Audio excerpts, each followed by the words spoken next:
का एक गांव था जहां सावित्री नाम की एक बुजुर्ग महिला अपने बेटे मयूर और उसकी पत्नी अंजलि के साथ रहती थी।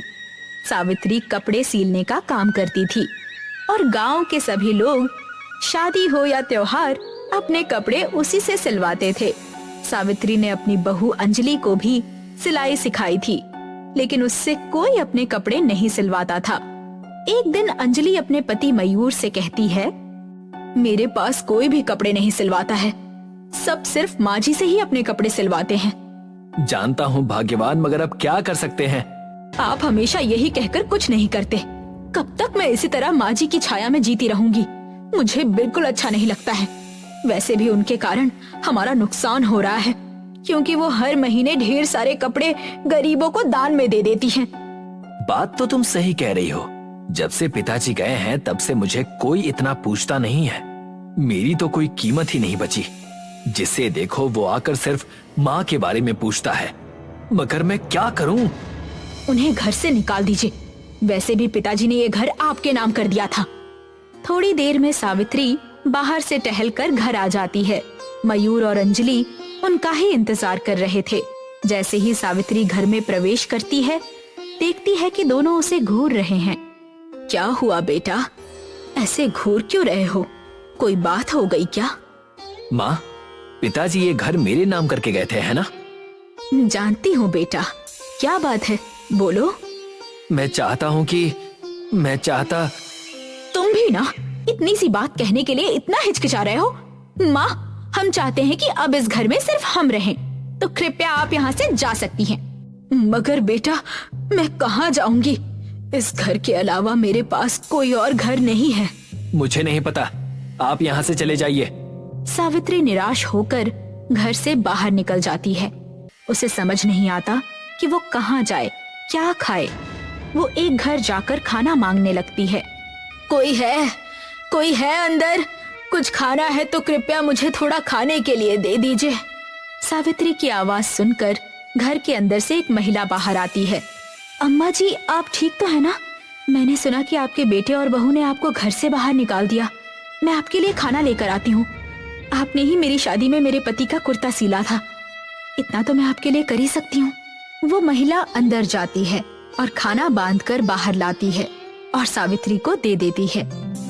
आपका बहुत बहुत धन्यवाद। सावित्री खाना लेकर वहाँ से निकल जाती है और अचानक बारिश शुरू हो जाती है। बारिश में वो एक पेड़ के नीचे जाकर खड़ी हो जाती है और रोने लगती है। हे ऊपर वाले, ये मेरे साथ क्या हो गया?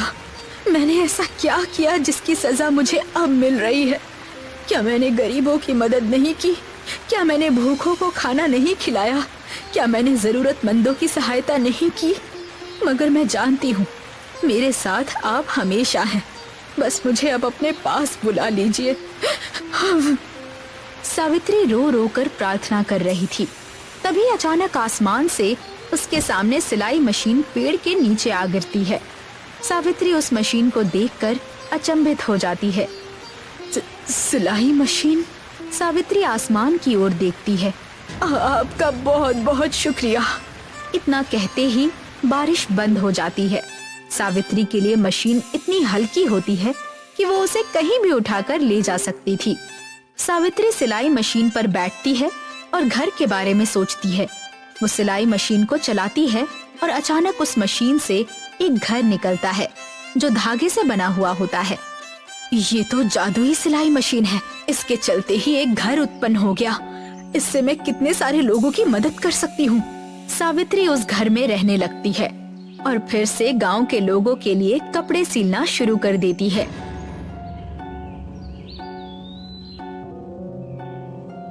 एक दिन एक गरीब व्यक्ति सावित्री के पास आता है। सावित्री जी, आपका घर तो बड़ा अनोखा है। मेरे सिर पर भी छत नहीं है, लेकिन अगर आप मुझे ऐसा ही एक घर बनाकर दे दें तो मैं बाद में आपको इसके पैसे दे दूंगा। इसकी कोई जरूरत नहीं है, मैं तुम्हें ऐसा ही एक घर बना कर देती हूँ। सावित्री सिलाई मशीन को घर के बाहर लेकर आती है और उस आदमी को धागे का एक घर बना कर देती है। अरे वाह, आपका बहुत बहुत धन्यवाद। आपने मुझे ये घर इतनी जल्दी बना कर दे दिया। मुझे ये घर देने के लिए आपका धन्यवाद। मेरा धन्यवाद मत करो, ईश्वर का धन्यवाद करो। ये घर तुम कहीं भी उठा कर ले जा सकते हो। ये घर सिर्फ तुम्हारे लिए हल्का रहेगा। अगर कोई और उठाना चाहे तो ये घर उससे नहीं उठ पाएगा। अगर ऐसा है तो मैं जहाँ भी जाऊंगा ये घर अपने साथ लेकर जा सकूंगा। वो आदमी अपने सुई धागे के घर को उठाकर अपने साथ ले जाता है। धीरे धीरे सब लोग सुई धागा घर बनवाने के लिए सावित्री के पास आने लगते हैं। जिनके पास घर हैं, उन्हें भी सुई धागा घर की चाहत होने लगती है। सभी सुई धागा घर सस्ते में सावित्री से ले रहे हैं और दूसरी ओर जमींदार अपने चेले चीकू को बुलाता है। जी मालिक, बोलिए, कोई दिक्कत हो गई क्या? क्या हो गया? आजकल ब्याज के पैसे क्यों नहीं आ रहे हैं? कोई ब्याज पर पैसे नहीं ले रहा है क्या? जी मालिक, कोई भी अब ब्याज पर पैसे नहीं ले रहा है। ऐसा कैसे हो सकता है? जी मालिक, गांव वाले घर खरीदने के लिए ही ब्याज पर पैसे उठाते थे, मगर आजकल सबको मुफ्त में या फिर कम रकम में घर मिल रहे हैं। अच्छा, कौन है जो उन्हें घर दे रहा है? कोई बुढ़िया है मालिक, जो सुई धागे से घर बनाकर लोगों को दे रही है।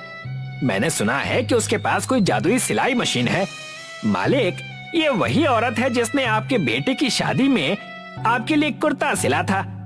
अच्छा, वो बुढ़िया, उसका तो एक बेटा भी है। एक काम करो, जाओ उसके बेटे को बुला कर लाओ।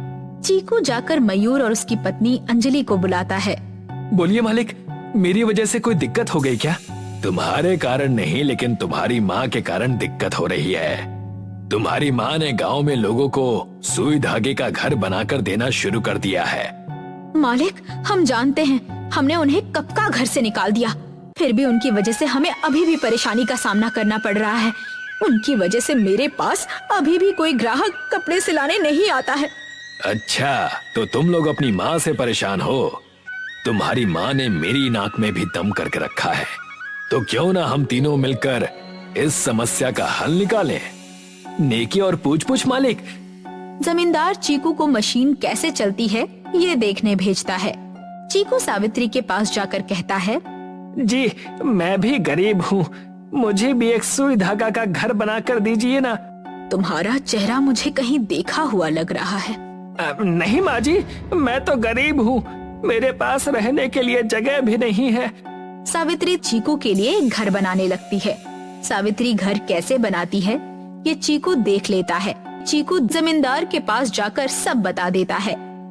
तो ऐसे बनाती है वो बुढ़िया सुई धागा घर। अगर वो सिलाई मशीन मेरे हाथ लग गई तो मैं बहुत अमीर बन जाऊंगा। मालिक, मुझे मत भूलिए, आखिर वो सिलाई मशीन मेरी माँ की है, इसीलिए मुझे भी कुछ मिलना चाहिए। और माँ के बाद सिलाई मशीन मैं अच्छे से चला सकती हूँ। ठीक है ठीक है, कद्दू कटेगा तो सब में बटेगा। जैसे ही रात होती है, जमींदार मयूर और अंजलि तीनों सावित्री के सुई धागे के घर में जाते हैं और देखते हैं कि सिलाई मशीन दरवाजे पर ही रखी हुई है। जमींदार सिलाई मशीन को उठाते हैं और लेकर बाहर भागने लगते हैं।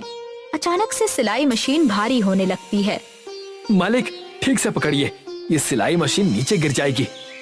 आप लोग एक सिलाई मशीन को नहीं उठा पा रहे हैं? अचानक से सिलाई मशीन नीचे गिर जाती है। इसका वजन अचानक से इतना ज्यादा कैसे हो गया? एक काम करते हैं, मैं इस सिलाई मशीन को चलाती हूँ और इससे 2 बड़े बड़े महल बनाती हूँ, फिर हम उन्हें उठाकर ले जाएंगे। वाह अंजलि, तुम तो बड़ी बुद्धिमान निकली। अंजलि सिलाई मशीन पर बैठ जाती है और जैसे ही वो मशीन चलाना शुरू करती है, एक बड़ी सी सुई धागे की जेल में वो लोग कैद हो जाते हैं। अरे, ये क्या हो रहा है हमारे साथ? ये सब इस सिलाई मशीन की वजह से हो रहा है। जब वे लोग बात कर ही रहे थे, उसी समय चीकू और प्रधान वहाँ आ जाते हैं। चीकू, तुम यहाँ क्या कर रहे हो? मैं बुरा इंसान हूँ, मगर मालिक मैं कायर नहीं हूँ। आप एक अच्छी औरत के साथ ऐसा कैसे कर सकते हैं? मयूर, अंजलि, तुम दोनों को शर्म आनी चाहिए। अपनी माँ के साथ कोई ऐसा करता है? और जमींदार, दूसरों के दुख में खुशी ढूंढना एक कमजोर और बुरा इंसान होने का प्रमाण है। प्रधान, मैं तुम्हारा दोस्त हूँ, मुझे माफ कर दो। प्रधान जी, हमें माफ कर दीजिए। ये सब करने के लिए मुझे और मेरी पत्नी को इस जमींदार ने ही कहा था। तुम दोनों जमींदार से भी बड़े अपराधी हो। तुम लोगों ने खुद की ही माँ को अपने घर से निकाल दिया था। तुम तीनों को गांव से निकाला जाता है।